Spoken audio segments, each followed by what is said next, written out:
Most of us think of yoga as just a really good way to stretch and maybe build a little strength, right? But what if I told you its biggest, most profound effects aren't in your muscles at all, but deep inside your brain? Today, we are diving into the incredible science of how this ancient practice literally reshapes who we are. So, let's get right to it. What is really happening when you step onto that mat? Is it just about getting flexible, or is something much deeper, something neurological going on? Well, it turns out the latest science is pretty clear. It's a powerful event for your brain, and the evidence is just fascinating. You know, science is finally catching up to what yogis have known for centuries. And we're not talking about vague, fuzzy feelings. We are talking about real, measurable benefits, like becoming more emotionally resilient, thinking more sharply, and just getting a better handle on stress. And let's be super clear, these aren't just in your head. They're real biological changes that we can actually see. Okay, so let's start with the biggest question of all. Why? Why does yoga have these powerful effects? Well, the answer, and this is wild, lies in its ability to physically rewire the very structure of our brains. Now, all of this is possible because of this amazing concept called neuroplasticity. You know, we used to think the brain was pretty much fixed once you became an adult, but nope, that's totally wrong.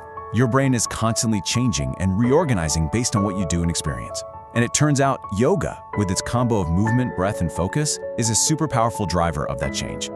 And here's where it gets really cool, because we have the receipts. Brain scans show that people who practice yoga consistently have more gray matter, literally more brain cells in a key area called the hippocampus. So what does that mean for you? Well, it means a better memory, sure, but crucially, it means being less emotionally reactive when things get stressful. This isn't just a nice idea, it's a physical upgrade to your brain.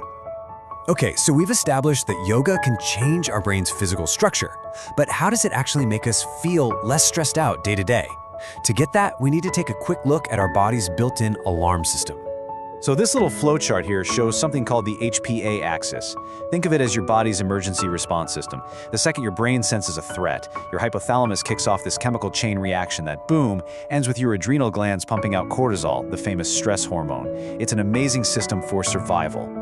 The problem, of course, is that in our modern world, that alarm can feel like it's ringing 24/7, and that's where yoga becomes a game changer. It actually helps regulate this whole system, basically teaching it not to freak out over every little thing. The result? Studies show people who practice yoga have way lower levels of cortisol.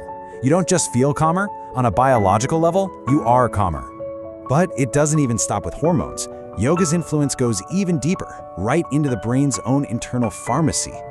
It fine-tunes the actual neurotransmitters, the chemicals that control our mood and how we experience the world. First up is a chemical called GABA. The easiest way to think about GABA is as your brain's brake pedal. It's the thing that tells all that buzzing, anxious energy to just slow down and chill out. It's really interesting. People with anxiety disorders often have low levels of GABA. And what's remarkable is that science has shown yoga can actually increase those levels. And then we've got serotonin. You've probably heard of this one. It's like the great mood stabilizer. It helps keep our emotions on an even keel and our impulses in check. Low levels are famously connected to depression, and what's so hopeful is that yoga acts as a totally natural way to help your brain produce more of it. And rounding out our big three is dopamine. This is our reward and motivation chemical. You know that feeling of not being able to enjoy things, which is a major symptom of depression? That's often linked to a problem in the dopamine system. Yoga can actually help stimulate its release, helping to bring back that sense of motivation and engagement with life. Okay, so we've gone through the why, the brain rewiring, and the how, the hormones and chemicals. Now for the fun part, the what. How do you take all this amazing science and actually use it? It all comes down to finding the right style of yoga for you and your goals. Let's start with a really popular style, Vinyasa. I think this quote from Coach Pamela Bentley just nails it. The key word here is glide. It's this beautiful, flowing practice where every single movement is linked to an inhale or an exhale. It's like a moving meditation, super dynamic and really focusing for the mind. But Vinyasa is just one flavor, right? This chart lays out three of the big ones. Over on the left, you have Hatha. This one is much slower, more deliberate. You hold poses longer to really get the alignment right. It's amazing for building a solid foundation. In the middle is that dynamic Vinyasa flow we just talked about. And then, all the way on the other end of the spectrum, you've got Yin. This is a completely different animal. It's passive, it's meditative, and you hold poses for like 5 minutes at a time to get into the deep connective tissues. So, this really brings us to the most important question of all, and it's for you. What is your primary goal right now? What do you need? Are you looking for a sweaty workout? Do you need serious stress relief? Or do you just want deep relaxation? Being really honest with yourself is the key. All right, let's just make it super simple. If your goal is to learn the absolute basics and find a bit of calm, Hatha is your best friend. Start there. If you want to sweat and get a great workout that builds cardio and stamina, then you're going to love Vinyasa. But if what you're really craving is to improve your flexibility and just melt into a state of deep relaxation, then Yin is absolutely the way to go. At the end of the day, I hope this is the one thing you take away.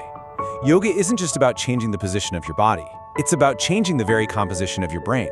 Every time you practice, you are actively rebalancing your chemistry and building a stronger, more resilient mind.